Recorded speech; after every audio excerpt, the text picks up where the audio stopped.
dalam nama Bapa dan Putra dan Roh Kudus. Amin. Saudara sekalian, hari ini ke-39, masih biasa.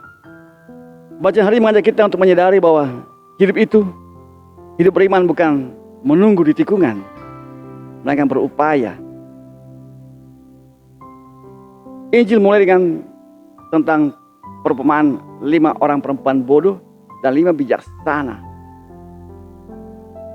Pengetahuan dan kebijaksanaan. Pengetahuan adalah apa yang kita tahu, yang kita pelajari. Sedangkan kebijaksanaan adalah bagaimana kita menggunakan pengetahuan itu untuk hidup. Aplikasinya, ya.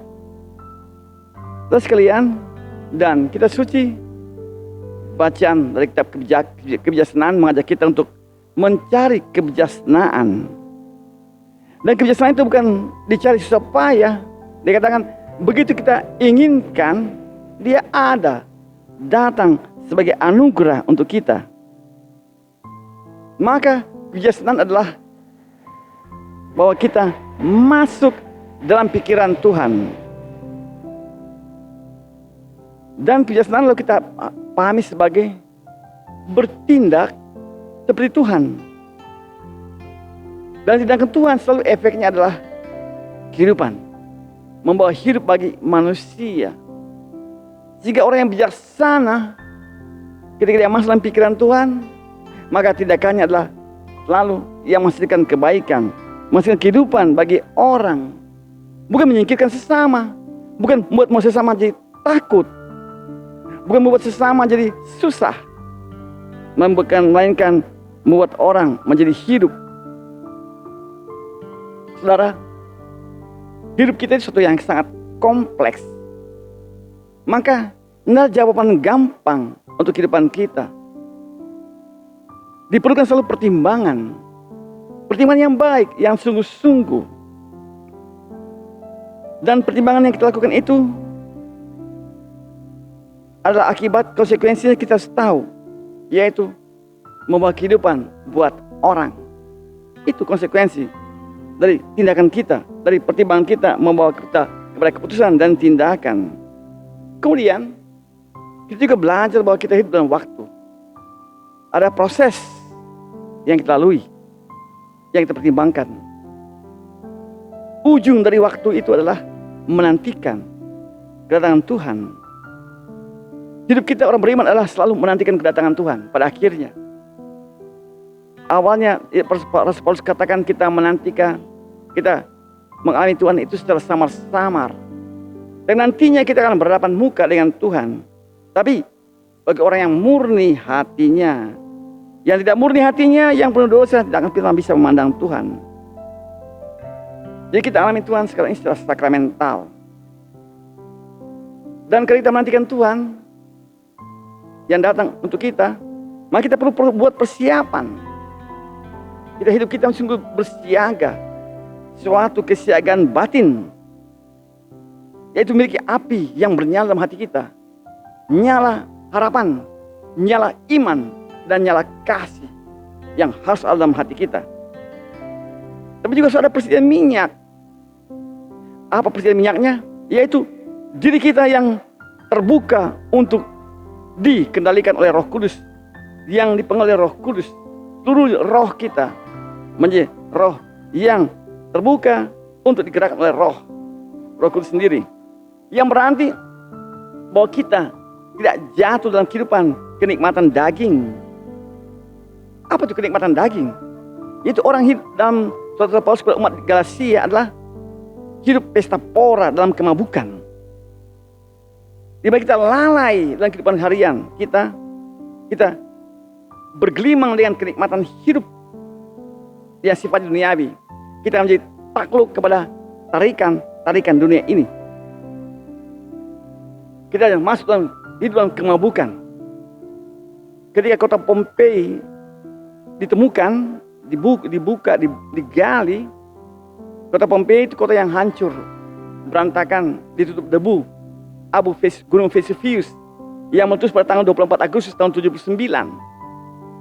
Dan kota itu tertutup debu dan motif orang-orang yang sedang dalam hidup sehari-hari ada yang mandi, ada yang makan, ada yang bermain, ada yang bercinta, ada yang berbuat mesum. Seperti kelihatan sudah menjadi membatu mereka semua. Terus kalian Injil mengajak kita untuk membuat persiapan hidup. Karena tidak ada jalan keluar. Karena kita perlu keluar dari kehidupan kita, dari itu, untuk pergi perbaikan, untuk mencari minyak, dikatakan Injil ya. Nggak ada waktu lagi. Kita harus membuat keputusan yang jelas untuk nanti masuk dalam sukacita ilahi. Dan kita masuk bersama, bukan sendiri. Artinya apa? Bahwa kita dalam hidup ini saling bertanggung jawab. Bukan untuk hidup nikmat sendiri. Kita bertanggung jawab kepada sesama kita. Ketika Kain ditanya oleh Tuhan, mana saudaramu? Dia berkata, memangnya aku harus bertanggung jawab pada saudaraku? Dan dia lari. Kita manusia bertanggung jawab pada sesama kita. Sesama adalah saudara kita. Orang bijak adalah orang yang sungguh sadar hidup bahwa hidup dalam waktu.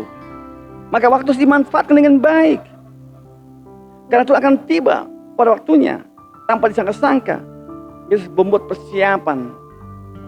Kita bayangkan kalau Tuhan tiba datang hari ini, apa yang Dia ingin kita ditemukan kita dalam hal apa, keadaan apa. Satu Johannes Bergmans, dia ditanya oleh teman-temannya, dia frater yang masih muda, Yesuit. Kalau tiba-tiba besok Tuhan datang, apa yang akan buat? Teman-temannya berharap dia akan bilang, saya akan berdoa. Tidak, dia katakan, saya lakukan apa yang harus saya lakukan. Tentu yang dilakukan itu ada yang baik, bukan sembarangan. Hidup kita adalah melakukan apa yang harus kita lakukan. Tentu bukan lakukan yang buruk, yang baik. Orang bijak membuat persiapan yang benar, memperbaiki diri terus-menerus dalam pertobatan.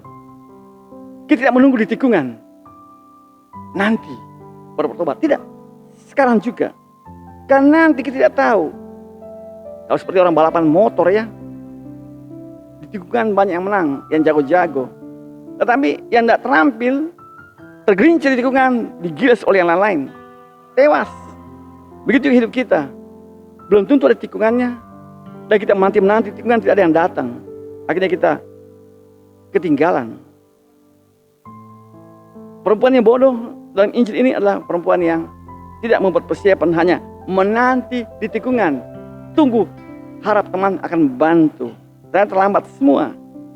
Mereka lupa waktu. Kita dalam keadaan siap ketika Tuhan datang dalam kehidupan kita. Jangan pernah tunggu tua baru bertobat. Kita bertobat hari ini meskipun kita berkata, toh akan berdosa lagi. Tetap perbaiki diri terus menerus. Kita boleh lupa bahwa hidup adalah satu perjuangan yang terus menerus. Orang bijak itu melakukan perubahan, melakukan pertobatan, supaya akhirnya siap memasuki pesta ilahi. Kita tidak menunggu saat terakhir. Karena pada saat terakhir siapa tahu pintu tertutup buat kita. Dan kita tidak bisa masuk lagi. Amin. Dalam Bapa dan Putra dan Roh Kudus. Amin.